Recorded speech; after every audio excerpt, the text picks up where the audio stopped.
ये गरीब, मेरी गाड़ी से लग के क्यों बैठा है? मेरी सारी गाड़ी गंदी कर दी तुमने। तू गूंगा बहरा है क्या? जवाब नहीं देता, मुझे लग रहा है ऐसे नहीं मानेगा तू। रुकिए मैडम, ये मेरे पापा और ये बीमार हैं। तो बोलने के लिए इनका मुंह फूट गया है क्या? इनकी ज्यादा ही हालत खराब है, ये बोल नहीं सकते। तो फिर इससे मेरी गाड़ी क्यों गंदी करा रहा है? इसे लेके अलग हटना, उधर बैठ कहीं भी बैठा। मैडम इस हालत में ये ज्यादा चल नहीं सकते। और ऐसे हटा, वरना मैं गाड़ी चला दूंगी, ये पहिए के नीचे आके दब के मर जाएगा। मैडम इन्हें कुछ देर और बैठा रहने दीजिए, मदद के लिए कोई ना कोई मिल ही जाएगा। मैं कब तक यहाँ खड़ी रहूंगी? लगता है आप ऐसे नहीं मानोगे। हटिए यहाँ से। नहीं मैडम, इन्हें छोड़ दो, आप हमारे साथ इतना बुरा नहीं कर सकती। हटिए यहाँ से। ऊपर वाले इस बेरहम दुनिया में तेरे भरोसे छोड़ के जा रहा हूँ। पापा आंखें खोलो, पापा क्या हुआ? पापा आंखें खोलो, पापा आंखें खोलो, क्या हुआ?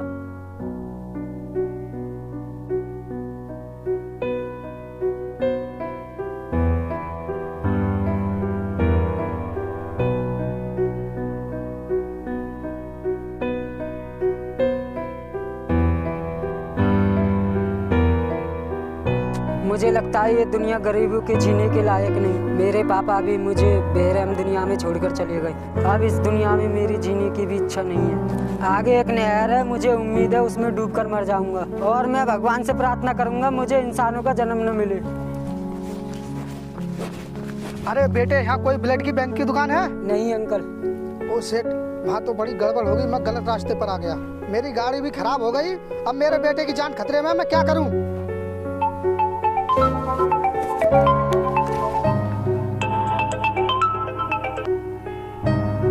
हेलो डॉक्टर, मेरे बेटे की तबीयत कैसी है? खून ज्यादा बह गया क्या? ब्लड का इंतजाम नहीं हो पा रहा है, मैं उसी के लिए आया हूँ। ओके। क्या हुआ अंकल? बेटे, मेरे बेटे का एक्सीडेंट हो गया है और खून ज्यादा बह गया है। वो जिंदगी और मौत के बीच में लड़ रहा है। डॉक्टरों ने बोला है कि ब्लड की बहुत सख्त जरूरत है, लेकिन इसका ब्लड ग्रुप नहीं मिल पा रहा है। अंकल ब्लड ग्रुप क्या है आपके? B positive. अंकल मेरा भी बी पॉजिटिव है, मैं आपके बेटे को खून दे दूंगा। थैंक यू बेटा। एक बात बताओ, आजकल तो सगे भी खून देने के लिए तैयार नहीं होती, तुम कैसे तैयार हो गई? अंकल मुझे खून की जरूरत नहीं है। ब्लड की जरूरत नहीं है? क्या मतलब? मैं मरने जा रहा हूँ, मेरे अंदर ब्लड हो या ना हो मुझे कोई फर्क नहीं पड़ता, बस आपका बेटा बच जाए। क्या बकवास कर रहे हो? तू भी मेरा बेटा जैसा ही है। कुछ नहीं होने दूंगा बेटे, तुम मेरे साथ चलो, मैं तुम्हें एक अच्छा इंसान बना दूंगा।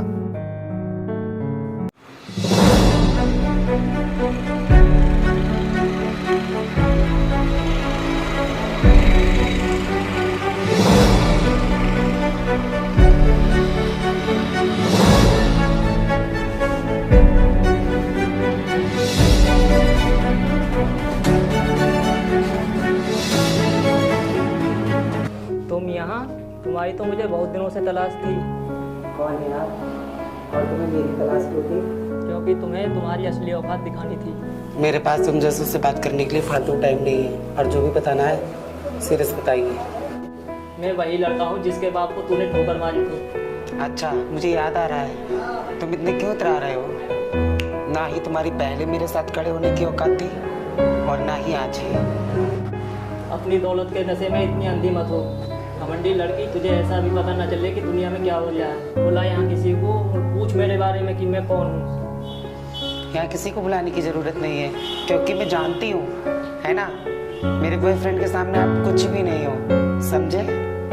और उनके पास एक से एक लग्जरी गाड़ियाँ हैं, और मैं उन गाड़ियों में बैठ के अपने आप को बहुत अच्छा महसूस करती हूँ। लेने भी आते हैं और छोड़ने भी जाते हैं। अच्छा, हमें भी तो मिलाओ अपने उस अमीर बॉयफ्रेंड से। राकेश, जरा आप इधर आना।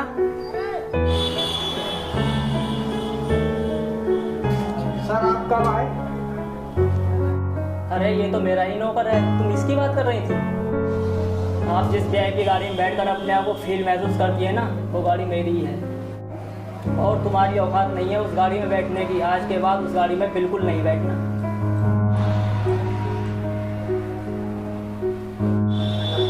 मालिक, मुझे पता नहीं था आपका इतना आंकड़ा है। आज के बाद इस लड़की से मैं कभी नहीं मिलूंगा। सुना तूने?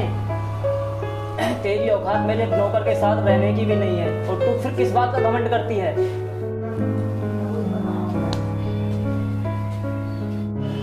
पहचान इस हाथ को अमीरजादे। जी मैं कुछ समझा नहीं। जिस हाथ को पड़ने से तेरा गाल लाल हुआ है, ये वही हाथ है जिसको तूने तोड़ने की कोशिश करी थी। तुम्हारी इतनी हिम्मत, तुमने मेरे पति पे हाथ उठाया? मैं मैनेजर की कुर्सी पे बैठने वाली हूँ और देखना तुम्हें अभी कैसे धक्के मरवा के बाहर निकलवाती हूँ। मैडम कौन सी दुनिया में हो? तुम्हारी मैनेजर की कुर्सी पर मैंने ऐसा निशान लगाया है, तुम्हारी कुर्सी ही गायब हो गई। अभी अभी मैंने कंपनी खरीद ली है। भाई साहब आप झटके पे झटके क्यों देते जा रहे हो? क्या बोला था तुमने कि कोई भी गरीब मेरी गाड़ी के पास बैठ जाए तो हमारी बेइज्जती हो जाती है? तुम हमारी कंपनी में काम करो, ये हमारी कंपनी की बेइज्जती है, इसलिए मैं तुम्हें अपनी कंपनी के मैनेजर पद से हटाता हूँ। नहीं सर, प्लीज सर ऐसा मत कीजिए। मुझे समय के साथ साथ अक्ल आ गई है और मैं अपने आप को चेंज करने की, सुधारने की कोशिश करूंगी सर। ऐसा प्लीज़ मत कीजिए, मेरा सारा कैरियर खराब हो जाएगा sir. Please sir, please please sir ऐसा मत कीजिए सर। याद कर, तूने भी किसी की ज़िंदगी में ठोकर मारी थी और उसकी ज़िंदगी ख़त्म हो गई थी। Sorry sir, I am sorry. मुझे नौकरी से मत निकालिए, मुझे और कोई दूसरी नौकरी भी नहीं मिल सकती है सर। प्लीज़ सर मुझे माफ़ कीजिए। माफ़ कीजिए, आपको नौकरी मिले या ना मिले हमें कोई फ़र्क नहीं पड़ता है, लेकिन आप हमारी कंपनी में नौकरी नहीं करो। पर क्यों सर? एक दिन तुमने बोला था कि हमारी शक्ल भिखारियों के सरदार जैसी लग रही है। आने वाले दिनों में आपकी हालत वो हो जाएगी कि तुम खुद भिखारियों के सुपरस्टार लोगी।